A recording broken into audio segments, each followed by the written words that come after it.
So where and when were you born? I was born in Brooklyn, New York in 1932. It's a long time ago. Yeah. Almost 85 years. Yes, yes. And that was during the Depression? Yeah, I guess yes. Yeah, Depression went on until really the World War One, World War Two. What was that like? All I remember about that particular time was, a lot of people didn't have jobs. And my Uncle Harold, who was very close with my father, he was out of work for 4 or 5 years. Wow. And that was not fun. And, things were tight. Yeah, I'm sure. As far as expendable monies were concerned. And we live so much differently now. Yeah. My mother and father never went out to dinner. I can remember. That's what my dad Maybe said. once a year. Yeah. Something like that. It's like a big deal. Yeah. Yeah. And what were they like, your mom and dad? Oh, they were great. My mother was a very wonderful woman. Unfortunately, she got cancer and died when she was only 55, I guess. Wow, that's young. And she didn't have a job, right? She was just a No, she was housewife. a housewife. Yeah. And your father worked on Wall Street, Yes. right? Yeah. He started out in those days when you graduated from grammar school. Was he had a family that was 10 children. Wow. His brothers and sisters, of which some didn't make it to maturity. They died. They had, 18, 19. Some, one or two died really young. But he had 7 that lived to maturity. So he had a lot of aunts and uncles and stuff. Yeah, but he, as I say, when you graduated from grammar school, you were 13, whatever you were, you went out and get a job. Yeah. So Wow, that's young. Yeah. He, where they lived in Brooklyn, was right near the Brooklyn Bridge. They had the trolley car went over to Manhattan. Oh, okay.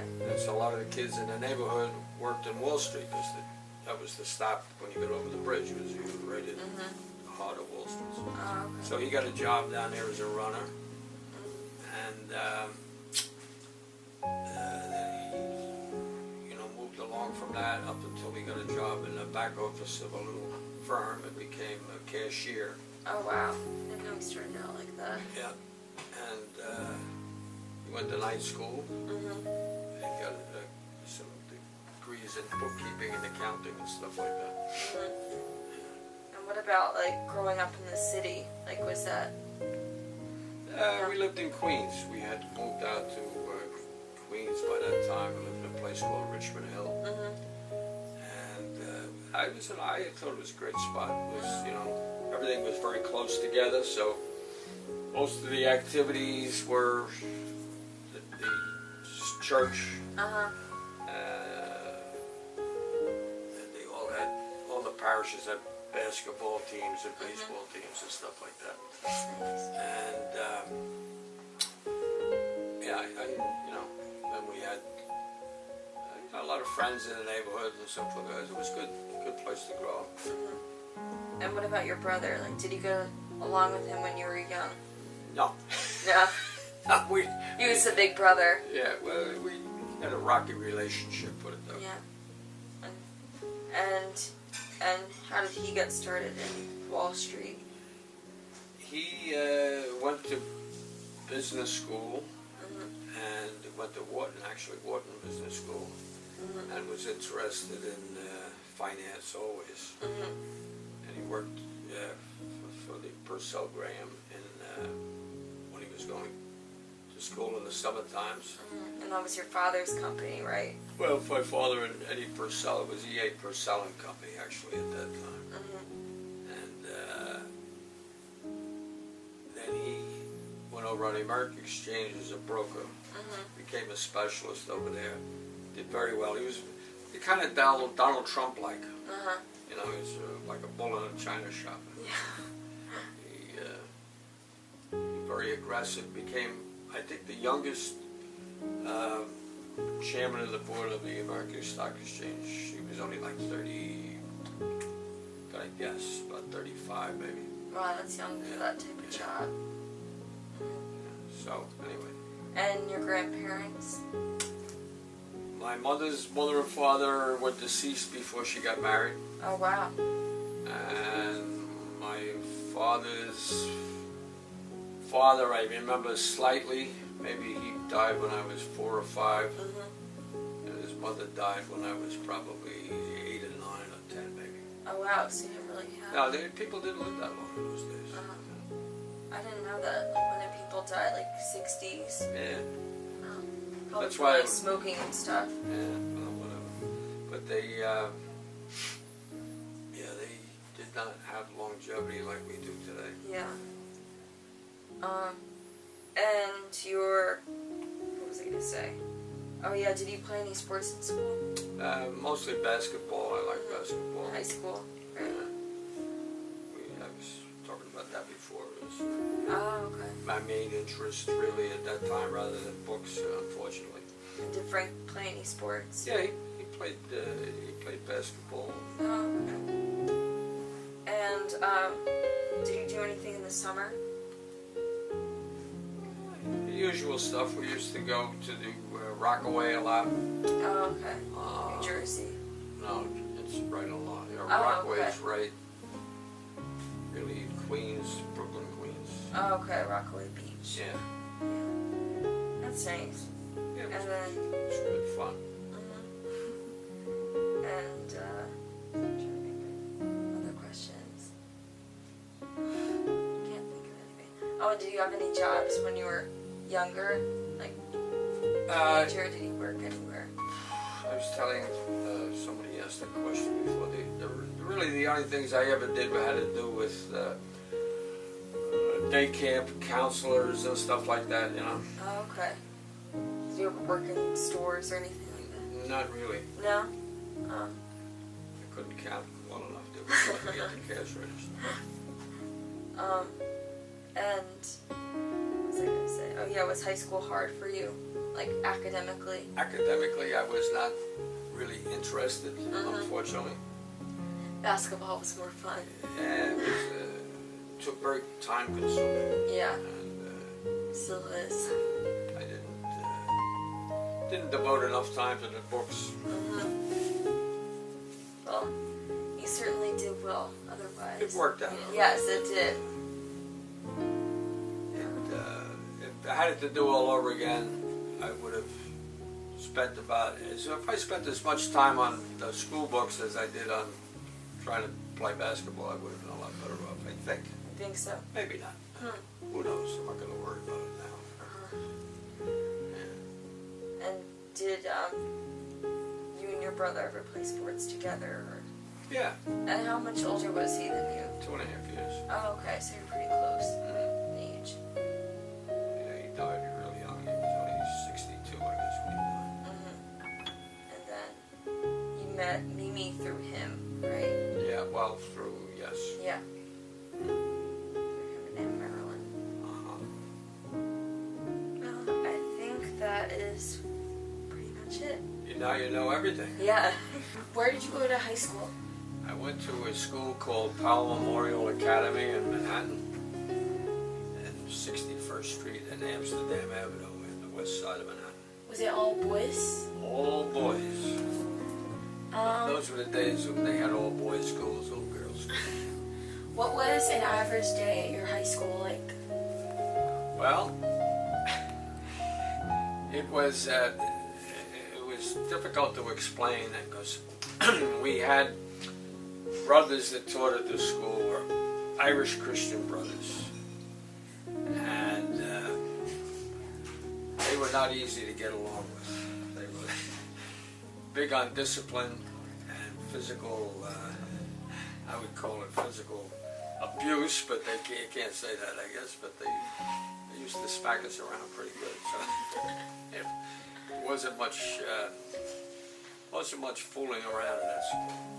What was your least favorite and your favorite part of high school? Least favorite? Well, we lived in Queens, So for me to get from where we lived in Queens to west side of Manhattan involved taking a bus and 2 subways. So that was the least, you know, and to get back to why I went there was I was offered a basketball scholarship to go there, and of course at that time that's all I was interested in, was playing basketball. So I accepted it without even knowing where the heck it was, so that wasn't too smart. But most of the practices and games that we had were up in the Bronx. They're all over, you know, Manhattan, really. And then to get back home after a game or after a practice was probably 7:30, 8 o'clock at night. And that sort of cut into the study time. Not that I was, you know, it was not, put it this way, I was not a great student. I was more interested in the athletics. Yeah. And that, looking back on it, was probably not a good choice. Did your parents were like strict with homework and stuff, or not really? Not really, because in those days, most of the older folks didn't have a high school education. Neither of my parents went to high school. So they really didn't know what was expected, and you know, I shouldn't say they didn't know, but they really didn't. They weren't attuned to what a scholastic year was, you know, or what you should really be doing, because I would say they let me get away with murder when it came to that. But I wasn't, as I said, I was too interested in the basketball stuff, which, looking back on it, was a mistake. Because it was never gonna, you know, all kids think they're gonna be this or that, and very few wind up being that good to really make anything out of it. So I put a lot of time in on something that wasn't gonna be worthwhile. Do you want to what did you want to be when you were younger, basketball player? You know, I don't think I really had any long range. I mean, a lot of the fellows I grew up with, you know, either became cops or firemen or something like that. You know, it was. I really didn't have much of a idea, really. So how did you end up joining the Navy? That's a good question. That's a funny story, actually. I had one of the fellows I played basketball with in high school was a fellow named Frank McGann, who just died about a year, 2 years ago. And he was a big guy. He was like 6'7" and about 230. And he had this brilliant idea this summer of like 51 maybe. Floyd Bennett Field was not too far from where we lived. It was on Rockaway Boulevard, and it was a Navy airfield. And he said to me, "Oh, we ought to go down and join this Naval Reserve. You join the Naval Reserve down there, and you get to take a cruise to the Mediterranean in the summertime." And he made it sound really, really good. So I said okay, and we went over and took the physical. He was in one part of the building, I was in another, and we came back, and I said, "Well, how did you make out?" He says, "I didn't pass the physical. I'm too tall. I cut off with 6'6". And I said, "You're leaving me here all by myself?" I was a little annoyed with him on that one. But so anyway, it worked out fine in that when that Korean War heated up and they started drafting people left, right, and center, and the Army was drafting, the Marine Corps was drafting, and the Navy activated these reserves, which I was in the reserves. So, but for me, it worked out a lot better than having to go, you know, into the Army or the Marine Corps or something like that. I mean, I wound up on a ship. His home port was Key West. That doesn't sound so bad, right? So, but that's the breaks. That's the way it went. So How long were you in Key West? about a year and a half. And do you still like keep in touch with the people you met there, or did you after? I have one guy I called recently, but you know, at my age, most of the guys that I would be friendly with are not around anymore. This guy lived out in Minnesota. He was still alive. I chatted with him for a while on the phone. But no, you lose touch, you know. What was like the worst part about living on a ship? Worst part about living on the ship, very close quarters. Yeah. Like a room like this, compartment, maybe a little bit bigger than this. There's probably 40 guys sleeping in it. And the racks set up 1, 2, 3, stacked up. You know. What was like your job on the ship? I was an electrician's mate. They sent me to electrician school out in Great Lakes, and outside of Chicago. And then when you finish the school, you get assigned to a particular billet. I had chosen New London, Connecticut, which was the submarine base up in New London. And then they sent me to a submarine rescue ship, which was down in Key West, and that's how that happened. So if you could go back now and change it, do you think you would still join the Navy? It was, yeah. I mean, if there's the choice was the Navy, the Army, or the Marine Corps, I'd take the Navy for sure. My first question is, where did you propose to Mimi? Where did I propose to Mimi? This is really getting hard questions. It was in the kitchen in her house in Levittown. Oh, okay. Did you have a ring picked out I did, for a long yeah. time, or did you use like a family ring? No, this was something I had picked out. Oh, okay. My next question is, where did you get married and why did you choose that location? We got married in Bayshore in St. Patrick's Church.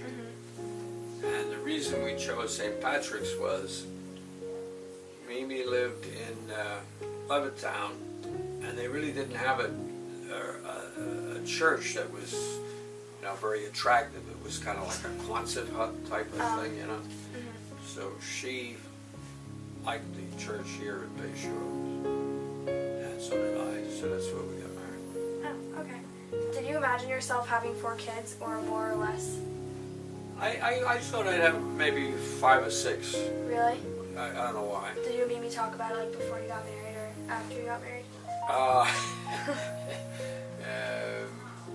I don't think we picked a number, but I think it was 4 was where we settled. Oh, okay. Did you talk about how many... Oh, wait, I already asked that question. What is your favorite part about being a father and a husband, and the most challenging part? Well, that's 3 questions that are tough. Well, I think if you marry someone who you get along well with and can talk to, has a sense of humor, very important to have a sense of humor because a lot of stuff happens. So a sense of humor is good. Yeah. And what was the other part of the question? What's the most challenging part? Yeah, I would say raising children is the most challenging part. Do you think you like your children as adults better, or children growing up like younger? So that's a tough one too. I mean, there's different stages in when the children are small, you know, 4, 5, 6. They pretty much do what you tell them to do, and they're not much of a problem. Then when they get into their teen years, things change a little bit. They have a mind of their own, and it becomes more challenging. Yeah. And then when they're adults, they kind of swing around. Yeah. Do you think you have a better relationship with your children now, though, because they're older, they can understand I think so. more things? I think so. Which family vacation was your favorite? Family vacation. I would say that we took a family vacation. I guess Billy was like 16, so Michael must have been 8. They were the oldest and the youngest, and then Karen and your mother were in the middle. So we flew out to California rented his station wagon. We drove from LA to the Grand Canyon. Grand Canyon, we went to, I guess, Yosemite next. Yosemite Park, and stayed there 3 or 4 days. We went out from there to Sequoia National Park in California, up to Pebble Beach, drove down the coast all the way down to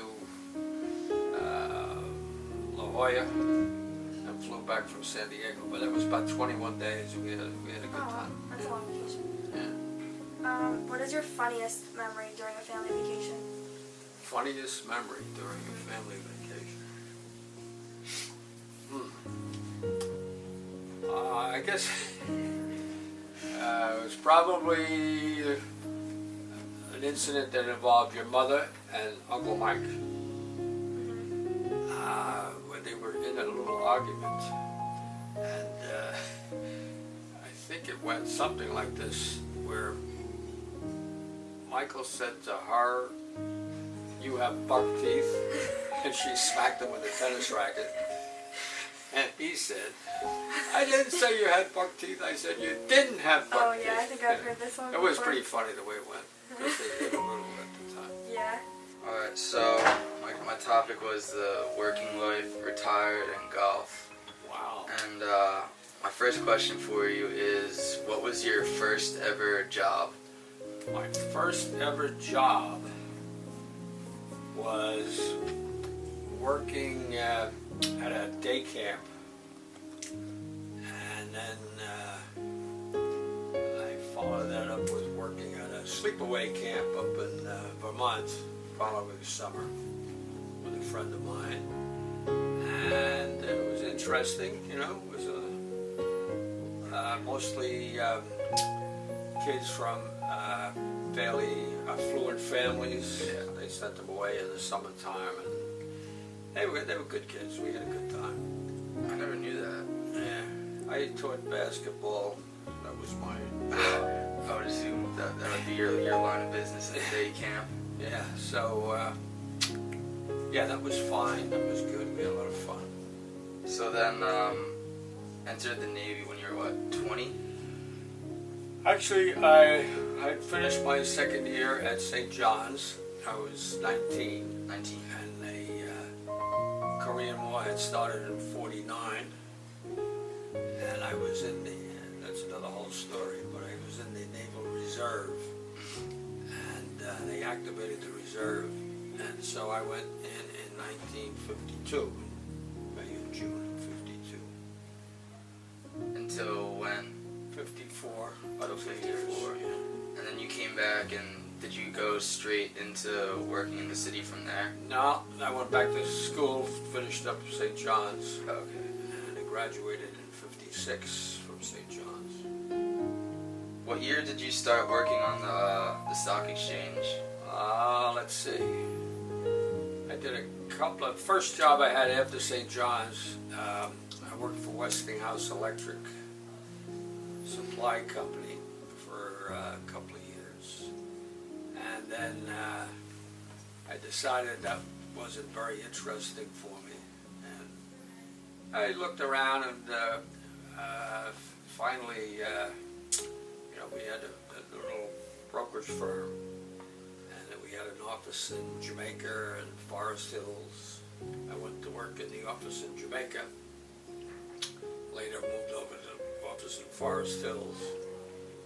And by happenstance, my brother was a broker on the American Exchange for the firm, and he became a specialist on the American Exchange. And they had some very active stocks. One was Syntex, which was a big stock in those days. That was the birth control pill. Oh, It was yeah. just coming out. It was a really hot stock. And so anyway, he asked if I wanted to come over with him on the American. And I said, yeah, I guess. I mean, I didn't know anything about it, what it would be like. But I went over with him in 1964, I guess. Year after my mom was born? Yeah, stayed with him over there until 1970. In 1970, we got an opportunity to get into a specialist book on the New York Exchange, and I went over there in 1970, and I stayed over there until 95. And then at that point in 95, you continued doing the brokerage up to a certain extent, right? We stayed in business for another till 2004, and at that time everything had changed so much, and we had lost some people through old age, and a couple of fellas became ill, and one of them that used to do a lot of the trading passed away, so it really wasn't worth staying in business any longer, so we closed it up in 2004. Now, what was your favorite part about being on the exchange? Oh, it was a great place to work. It was a lot of very good people, a lot of fun, a lot of mostly very nice people. Some aren't so nice, some aren't. But they were basically good people, and I enjoyed working with them. That's good. Yeah. So, what about the commute? Was that your least favorite part, or Probably. did you have a least favorite part? Now, the community was a pain in the neck, as you know. It's an hour and an hour and a half each way. 3 hours a day on the train. It seems like a lot. But you do get used to it. And we did have some social activity on the train on the way home, etc. A lot of guys rode the train, so it was good from that standpoint. We did have a social life. Yeah.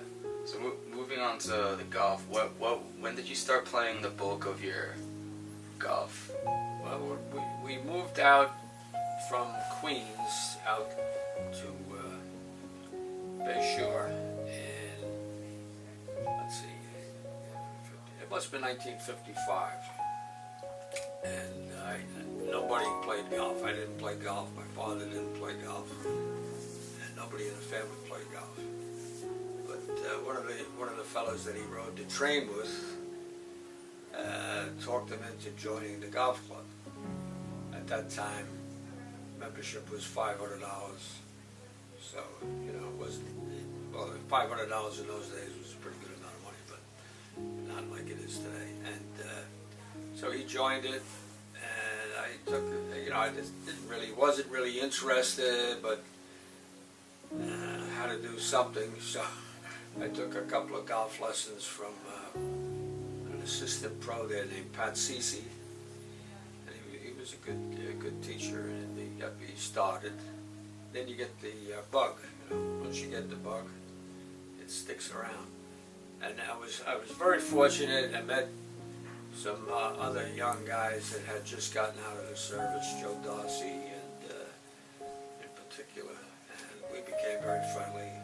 He was a good player. He was probably 2 or 3 handicap at that time, and He was your main golf buddy, correct? yeah, he was one of them. Chris Estelle was another, Yes, I remember that. and Bob Oliver. So we had to force him for quite a few years. And playing with better players, I think, makes you learn faster. Definitely. So. Now, when you started with them, you weren't as good as them? Oh no, nowhere near as good as them. They were all single-digit handicaps. I was maybe 15, 16, something like that. Oh wow, so you started playing your better golf in your later... I would say, if I started in 55, by the time 1960, yes, I was probably down at 10, 9, 10, 11, something like that. And I started to play decent. Decent for you is what some others would call fantastic. Well, my object was to try to break 80. Yeah. If I could do that, I was happy. But I had a few good events that I played in that I did better than I should have. That was Are there fun. any major tournament victories that you'd like to note? Tournament victory? Well, I won the Governor's Cup a couple of times with once That's with a big Chris one. Stell, That's a really once big with one. Bob Oliver.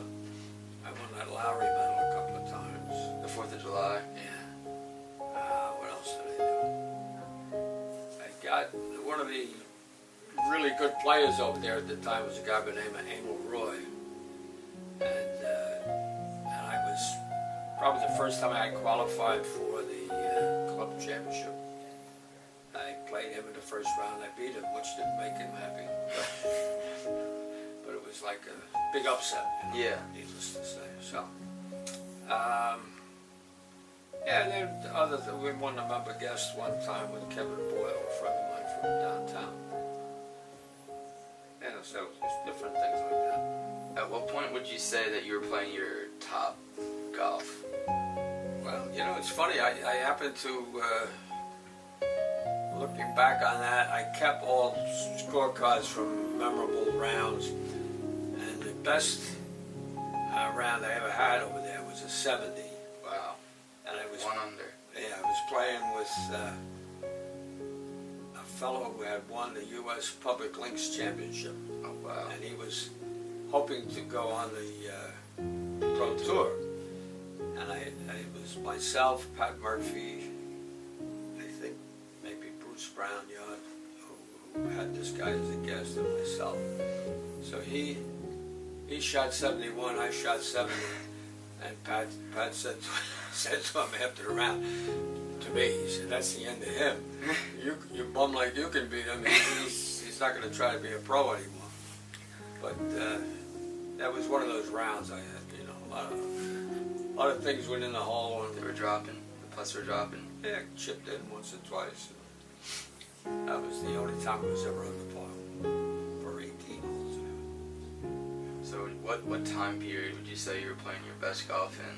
That actually was probably, I forget that, I was probably in my late 50s. Mm-hmm. That's your golf game aged like a fine wine. You know, it's not aging so hot now. But with that being said, who is the best caddy you ever had? Best caddy besides you?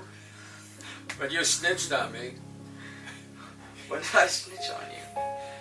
You don't Oh remember? yes, I do remember. Yeah, well, we won't get into that. Yeah, no. I used the profanity on the golf course, he told his mother. Well, I don't As a joke, think- as a joke. No, but yeah, you were a very good caddy, and I had Freddie, Fairway Freddie. Yeah, we had some fun. He was a great guy. Yeah. So, but that's pretty much the end of the golf story. I'm still playing, obviously not very well, but I think it's pretty well. well, gotta So, keep busy. Do you have an exact number on how many times you've shot your age? Not that many. I'd say 6, 7, maybe. That's 7 more than most people Yeah. ever have. It's getting harder as I get older. But most of it was done before I hit 80. Yeah. Since I'm over 80, it's getting harder. Very understandable. Yeah. And you've got what, 3 hole-in-ones? 3 holes? 3 holes in one. Those are some accolades right there. Yeah. Yeah, you were there for one of them. Weren't you? No, I was there when you missed on 14. You missed by about. Not much. I mean, you could have blown the ball into the hole. I remember with a 7-iron. Dream on. But no, that's golf has been a lot of fun. You know, we've been to a lot of places, played a lot of wonderful golf courses. We went over to Ireland. Oh my God! You and your brother. Some of those. Father. You got the pictures over there. Those are some of the most outrageous pieces of land and experiences I've ever had, for sure. Yeah, If you could pick a golf course, would you say that you have a favorite? that's a tough one. I would say, you know, probably Royal County Down. Yes, That would be the best course I think I ever played. I would agree with that. Nice nice green. frustrating. Oh, But yeah. I think that's the best course I've ever played as well. I think that's about it. Yeah, well, we've been very fortunate. We get to play some golf together, which I enjoy. We've gotten to play a lot of golf Play a together. little more We will. We're gonna keep playing till we can't. until we can't. I don't know who won't be able to play first. I think I know. Yeah, well, it's great. So, you keep up the good work. I will. And, Try to make you proud. oh, you will. You do already. Very good. Thank you.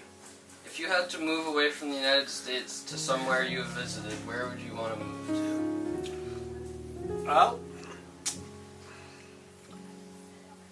I would probably choose an English-speaking country, and maybe Australia, New Zealand. Yeah. I don't think I want to live in Ireland or Scotland. Food's not very good. Food is not very good. But I would probably choose Australia or New Zealand. Okay, where was your best meal ever that you ever had while traveling? Best meal ever. Best meal. Best meal I ever had was in Lake Como in Italy. It was a pasta bolognese, which was very, very good. That's the best bolognese sauce I've ever had. I'm a fan of that dish. Have you met somebody who has had very interesting travel stories that you've met throughout your travels? Like one person that strikes you as? Yeah, we met a few people that were interesting, and we kept up with a couple of them. There was a fellow from Mexico. His name Cantu, Guillermo Cantu, who was from Mexico City, and we went down and visited them in Mexico, and he was a bullfight expert, really. So he took us to the bullfights, and he had a lot of they call the matador wears a particular outfit, you know, and he had it in a glass case in his living room, and with humidity control and everything to keep it from fading. He had a lot of full gold leather. on it and so forth. You know. Okay. But it was interesting, and yeah, we did a little traveling with them around Mexico, and that was interesting. And we met other people too, but he was the standout, I would say. That was pretty interesting of a guy. Where was your least favorite place you ever visited? The least favorite. Let's see. Least favorite. I think all the places were very interesting. We did a lot of traveling. Yeah. So least favorite is really, there's really no place that I really disliked. Learned something about Yeah. everybody. It's okay. What is the single most beautiful sight you've ever seen while traveling somewhere? I would have to say in the States, Yosemite National Park, Okay. falls, you know, the mountains and the falls and the snow, you know, it was very beautiful. What is your favorite museum in the world Favorite museum? that you visited?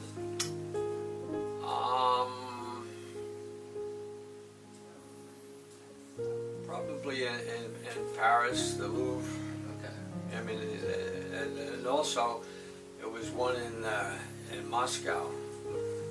That's the Put- huge one. right? Putkin or Putkin. I'm not sure what it's called. Yeah, I forget, but they have some tremendous collections of very famous artists. And Amsterdam had some very good. Amsterdam's a beautiful city. They had some very interesting museums. Okay. Who are the nicest / most fun people that you've met around the world? Like group.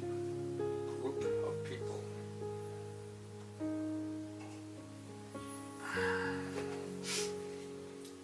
That's a tough one. I would say the people we met in Florida are really a lot of good fun people down there. they're a lot of fun. They're a good bunch down Yeah. there.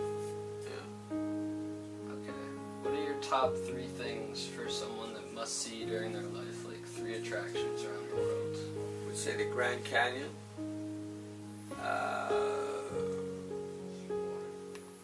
The national parks like the ones in Utah that we went to, and Spectacular. yeah, and Hawaii was spectacular too. Okay.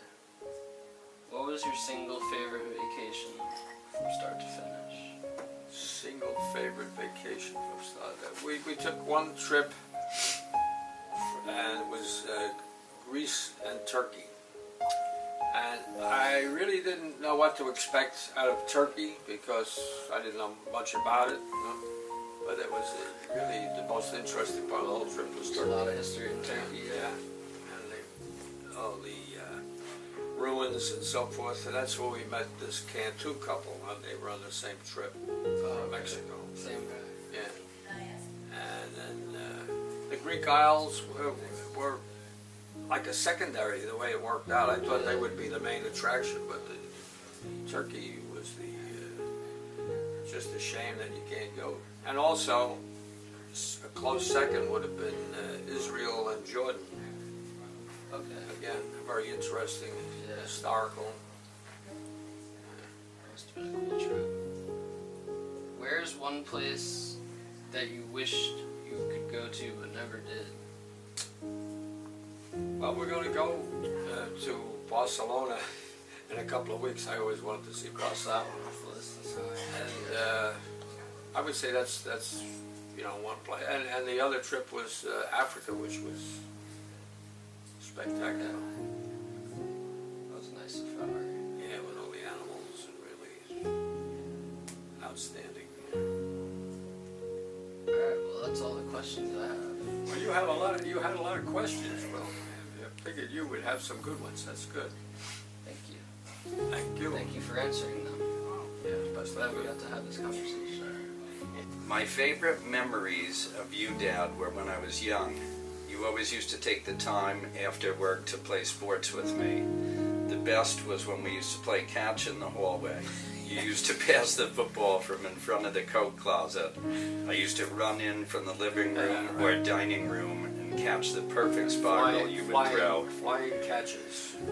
Every time. We never broke anything. We were very good, very precise. Also, you had the best basketball free throw that anyone that would blow away me and Tom Butler. It didn't matter how tired you were after work. You would take the time to play with me. The best thing you did was teach us to be hard workers and have great manners.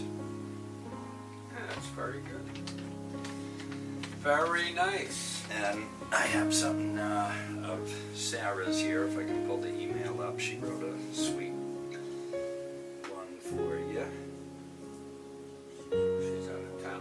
Yeah, she's flying. She will be home Wednesday. She's been busy, but she likes it. Good. Alright, so this here is from Sarah. Please forgive my absence as I am presently working flights on the West Coast. I'd like to wish you a happy birthday by celebrating you for being a genuine and kind man. You have always greeted me with a smile and a warm hug. You have always been supportive and concerned.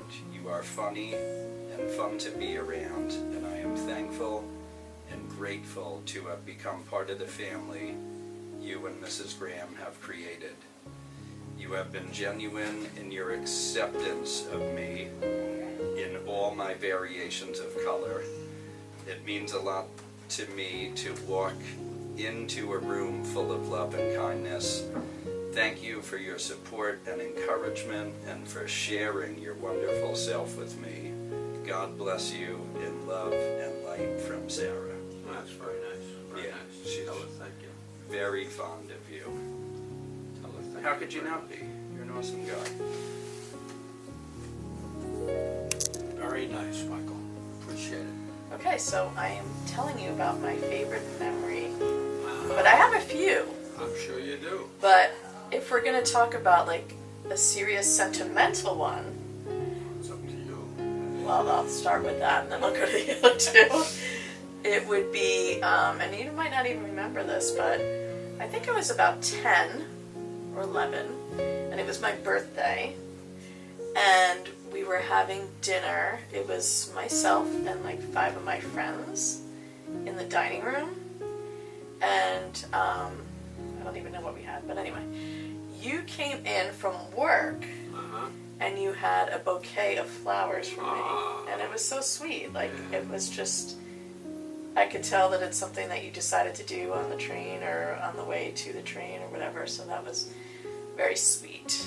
And then, you know what one is. Well, I have a few that could be, but you go ahead. Okay, so another one would be when we were driving to the University of Maryland with all my yes. belongings on the top of the car in a car top carrier that you rented from, what's that place? Or United Rental, one of those places. One of those places. Because I had too much stuff to fit in the car. And we were driving along on the Grand Central Parkway, I believe it was, Right. when I heard something like a sliding type of noise, and I turned around, and the whole car top carrier was hanging off the back of the car, hanging on, and all of a sudden it flew off, and I was like, Dad, Dad! And, and then we had to turn around, Get off, come get around. off, come turn back around, go back east, turn around, go back west. By the time we got back, it was gone. Gonzo. Gone. So then I started to cry. And he said, "What the hell are you crying about?" And, Just lost all my clothes, Dad. yeah. So that was one. And then the other one, Michael might have already talked about this, the Christmas tree? No. Oh. I don't know the year, but we were all still living home. And we had just finished decorating our Christmas tree, and we were sitting down to dinner, and we heard like a loud, thump sound. And I believe you got up and went into the den, and the Christmas tree had fallen down. And a lot of the ornaments broke and fell off and whatever. And you put it back up, and we redecorated it and cleaned up all the broken ornaments. And then, was it that same day that it fell again? Yes. It fell again. Was it 3 times? I think it was only twice. Only twice. So the second time, You lost it. you were kicking the Christmas tree and cursing. So Ah. that was another, That So- was a funny one. that was a very funny one. Merry Christmas. But I remember when you turned 80,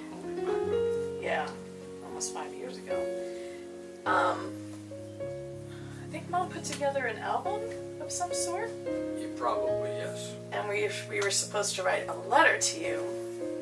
And every time I sat down to write it, I cried. Oh. So I never wrote it, but Stop. we were supposed to write a letter to you, so I can tell you. No, I can't. That you're truly the one person that I admire the most in the world. You've done so much for me and my family, and there's been a lot of hard times, but you've always been there, so thank you. Yeah. And I love you. I love you too. Thanks, Dad. No crying. We're all thinking of one of our fondest moments of being in your presence as your child. Don't say kicking the Christmas tree. No kicking the Christmas tree. Nothing to do with football. Actually, I feel that I was very lucky to be able to see where you worked and work Oh, that's alongside right. of you Yeah, for a yeah, little bit. Yeah, And one of my most fond memories is the day you retired. Oh, yeah. I was pregnant with little Richard, and you rang the bell, and it was incredible to me how hundreds and hundreds of people were all, Billy, take it easy, we love you. No, hundreds. And room after room after room of people were celebrating you and grateful that they knew you and happy to work alongside of you. That's very It nice. was great. Yeah. That was good fun. It was a good it was place to work. it was Let's a good, face it, you know. Great place to work. good people. Yeah. Lifetime friendships. Yeah. And it's sad that it's gone. It is sad. It's Very very sad. sad. It's gone. It's very But sad. it is gone. But that was really one of my fondest memories of you. And lots of other fond memories, but that one stuck out in my mind. I love you, Dad. Mwah. Well, thank you. So I was thinking about stuff you taught me, which is a lot. Like, it's amazing because I thought like I was really smart when I was about 12 years old. You were. Yeah, but not, you know. As it turns out, you're way smarter than I ever thought. I think you're much smarter than me now. It took a while. I got smarter. And, you know, the other thing, like, you know, you and I talk about it, but, you know, the fact that we didn't get along so great when I was a kid, that I'm glad that we totally turned around, and now I'd probably say you're my best friend in the world. I mean, that's the reason I pick up the phone and call you every day, you know, because I want to. The other thing, I mean, just little things like telling jokes, you know, like, telling jokes. Jokes shouldn't take longer than 15 seconds, right? You know, pretty good. Pretty much, you know, and the stupider they are, the funnier they are. It doesn't have to be any work of art, but, you know, or how to treat people. You know, like I walk into a courtroom every Sunday with all kinds of crazy people, but I treat every one of them exactly the same. You know, It's good. and from you. But overall, I would just say that I'm really glad that our relationship turned around from, you know, being rather adversarial at one Yeah, well, point. all kids go through I know, I think tough so. problems. But definitely much better than I ever thought it would be. Right. That's good. I'm very happy to hear that. Yes. And then, what was the last thing I wanted to say? I had a little running water.